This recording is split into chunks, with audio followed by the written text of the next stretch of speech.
First of all, congratulations for making me better. Maybe just a comment on commentators on social media that you were running away.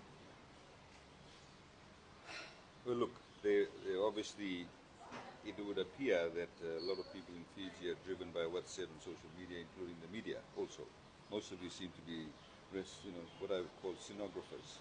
What's reported in social media, you simply report that. There's no sort of inkling towards basing things on facts or getting the facts.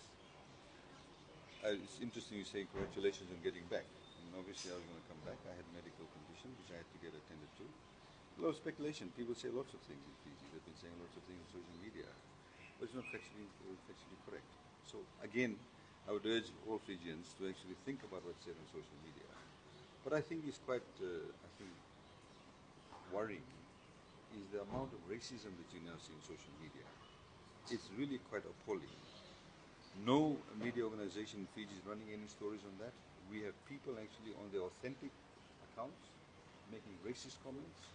When people, for example, make comments on the economy and somebody has a comeback on it, then they say things like, go back to India, this is not your country, etc., etc. This is the type of debate or discourse that we have in this country. Unfortunately, the authorities in this country no longer want to control things such as that. They no longer want to say, look, racism is not good. Everybody's Fijian. That is the problem in Fiji at the moment. So it's not a question of whether a person is coming back or not. It's a question of what is actually being reported, what is factually correct or not. And again, I would urge you, the media is the fourth arm of the state, as they say. And unfortunately, I think most of you guys are not doing your job. In the same way, for example, Prime Minister Rambuka made a statement, I think after New Year, saying, people may be concerned about the lack of infrastructure investment, but we use $1 billion to pay off the debt. Well, actually, that's not true. I mean, about 500 million of that is in principal repayments. The other 500 million is about refinancing. Since when refinancing has become paying off debt? Refinancing of debt or refinancing of any debt, not just government debt. If you, for example, have a loan with HFC and you want to pay off the loan in HFC, but you go and borrow from Westpac to pay off the loan in HFC, that's refinancing. None of you question that. You just took it as gospel truth. Nobody questioned. Where is the intellectual input? Where is the critical thinking? Where is the thought process regarding that? All you have to do is simply pick up the budget books and think about it. Read about it. And you're just accepting that. And so there's a narrative out there. And whilst in the country, everybody, you all know this, ordinary Fijians are suffering in Fiji.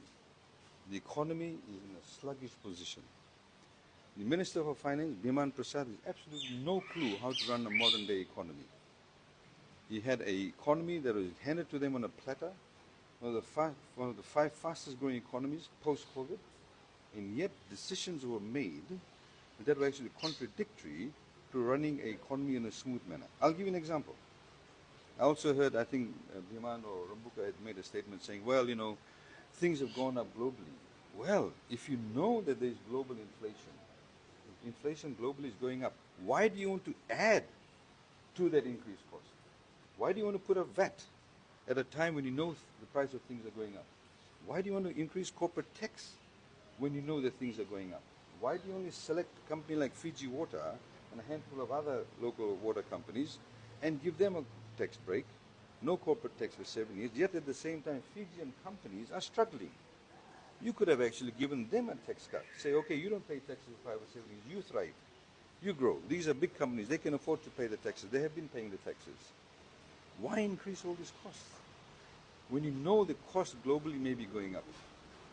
You see, so this is what you call the fundamentals of understanding what gives financial confidence to people. You look around, how much private sector investment is there going on? Most of the private sector investment, for example, the one at Sofitel, was announced even before the 2022 elections. There was already something in the pipeline. Whilst you've got increased bus fares, for example, cost of fuel is going up, etc. You had Linda Tambuya making an announcement saying, oh, we're going to take away some of the social welfare benefits. Then 2 days later, Rambuka says, oh, no, it's not going to happen because it does not have cabinet approval. How is government being run?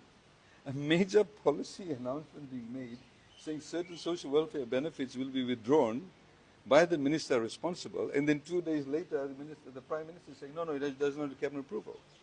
You never saw this under the Fiji First government. I'm not doing comparisons, but I'm saying let's focus on the now. And you see, this is a government that's caught in the past. Anything they do, any criticism of that, they say, oh, Fiji First did not do this. Arey bhai, what are you doing now? Why have you increased VAT? Why have you increased corporate tax?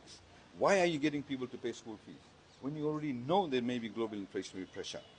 The idea is that when global inflationary pressure is there, you try and reduce, you try and ease things for people. They talked about debt. Debt has increased. It'll be an increase of about $1 billion by the end of this financial year. What do you see in that $1 billion? Do you see any new roads? Any new projects?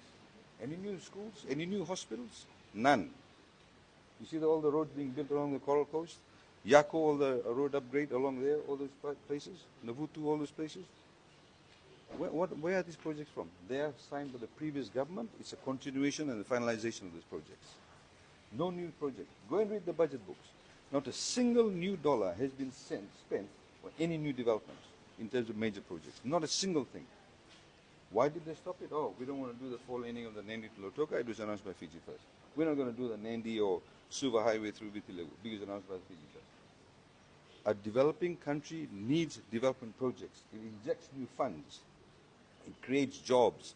It increases your productivity. It circulates new money into the economy. All of those things need to be thought about. What are you thinking this government is doing? You have what I call a revolving door at Nandi Airport. Ministers are, every month somebody's out. Somebody's traveling. No new projects. You have somebody coming, oh, the previous government did not do this. Previous government did not do this. What are you doing now? Because of the economy being sluggish, the young people of this country should realize that there will be less job opportunities. What is also happening now is that we have a huge level of migration in this country. Huge level of migration. A lot of young people are leaving. A lot of them. And Australia and New Zealand are collecting them with both their hands. Because there's a shortage of people in those countries. There's a shortage of nurses. There's a shortage of bus drivers. There's a shortage of truck drivers. There's a shortage of accountants in those countries. So they're grabbing our people. What are we doing about it? What confidence levels are we building for those people to remain in Fiji? What's the law and order situation like? How many crimes don't get reported? How many crimes do you hear of somebody's necklace being snatched, somebody's watch being snatched, somebody's purse being snatched, somebody being raped, etc.? Home invasions, taxi drivers being killed. That man in Sambula, none of you reported that. I saw the pictures, it was circulating on social media. You talk about social media. He was sliced from his ear to his face, to his mouth. You could see his teeth. There's an 18-year-old boy who did that, allegedly. What drove somebody to do that? You know why? There's a dehumanization process that's taking place in Fiji at the moment because of the racism we see. If you dehumanize somebody, you keep on saying these people are like bad, these people, God is not good, these people are, vulangis. So you dehumanize people. So when they come and slap you, when they come and attack you, when they come and kill you, they don't feel anything. It's not something peculiar to Fiji, it's happened in many other countries. So it's a combination of those things. Law and order not being good, people being discriminated against, the economy is not doing well, opportunities in Australia and New Zealand, so people will leave. When people leave, what does it mean? If you have good technical people living in Vodafone or Digital, for example, the technical capacity of those organizations get reduced. So what happens in terms of the response times, in terms of the productivity? You need to spend more time, more money in training. These people have been educated in Fiji. They've gone. So when you have a few people left in Fiji, then the local companies start fighting for each other, between each other for those people. The cost of their wages will go up. And I haven't even addressed the fundamental issue. Have you had a wage increase? Has there been a wage increase? The VAT has increased. Now people have to pay for school fees. All this Sam and Ding thing about, tell to be forgiven. People became greedy and we kept on telling them, don't become greedy. Don't fall for those tricks because they'll perhaps give you with one hand, take with 5 hands. That's what's happening at the moment. So you see, I go back to the productivity issue. People are leaving, less people. When you have less people in a country, what will happen? Less mouths. Less people go to restaurants. Less people buy the new upgraded iPhone or other phone. Less people go and spend $5, $7, $10 to buy a coffee. If you have middle income people leaving, they're taking their income away with them. Thank God.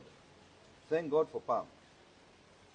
what we did under the Prime Minister Benny Marama, those relationships we developed with Australia and New Zealand, where we have people going away on seasonal work or going for 3-4 year terms. They are the ones who are sending in money. You need to look at our currency. Our currency is depreciated. Global inflation goes up. Your currency goes down. It costs you more to buy those things. More impact. You may still have those 21 items on VAT free, but the cost of those goods have gone up also. If this lady here runs a local company and suddenly her staff want to leave, or they say, look, this other company is offering me more money because there's a shortage of good people, for example, in that particular sector. He's offering more money. They'll compete with each other. They may increase the wages. What will they do? Do you think they're going to absorb the cost? Of course they won't absorb the cost. They'll pass it on to the consumer. The price of things will go up. So fundamental rationale in terms of understanding how the economy must work, of giving people confidence. You need to have confidence for ordinary Fijians, you need to have confidence for businesses. You have this other issue going with other big companies like Grace Roads, various other things. What kind of signal are we sending to the public? We have people coming and talking about casinos and this and that. We don't know what's happening with the licenses. How is it all given? Have people got licenses or not? Is an open tender process done regarding that or not?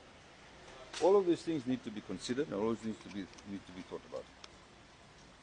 Any questions? So, will you be returning to the Fiji First Party? I never left the Fiji First Party. I've resigned. I've resigned as General Secretary and I've resigned as a registered officer. It doesn't mean I've left Fiji First. Yeah. It's an official position which I've left. So, what would be your take on the recent drug raid in Nandi, one of the biggest seizures by police? Well, I'm sure, you get those feeds in your social media, and I saw an interview by the minister responsible for policing, who's not exactly doing a very good job, but I saw an interview regarding his take on the drugs, obviously, and he recognizes the fact drugs is an issue. This was something that was highlighted when we were in government, that Fiji had become a transit point. And I'm sure he and his team and the various agencies involved from other countries like Australia and New Zealand, there was a task force. I assume it's still in place. They would be working on that. I mean, obviously, it's not good. I mean, those kind of drug levels being available in Fiji goes to show that it's bound for some other market, and Fiji is being used for a transit point. And we wish those agencies and authority all the best, because it is a scourge. We need to get rid of that. We need to ensure that that those types of infiltration through our borders, which can become very porous if you have corruption. And we've seen a rise in corruption. I mean, we get people told, I got stopped by a police officer and said, why don't you just pay me something for my lunch money? It's become very common. So if you have corruption starting at that level, or somebody saying, I'll approve the permit by this afternoon if you pay me some bucks. And if you have corruption at that level, it can also make you very porous in terms of your borders. So we have to be very mindful. You have to be very mindful of the fact that you have an organization that's been, like FICAC. There's been a lot of talk about FICAC. Even prior to the elections, PAP was saying they're going to get rid of FICAC. We have not ratified the United Nations Convention Against Corruption. You need to have an independent corruption agency. So how does it fit in with the Constitution? There's a constitutional provision of FICAC being completely independent. What's happening to the independence of FICAC?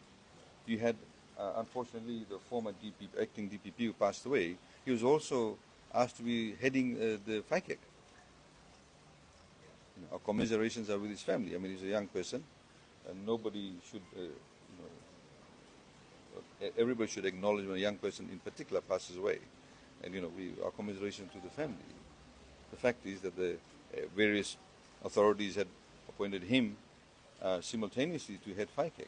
They're two independent bodies. DPP and FICAC are completely independent bodies.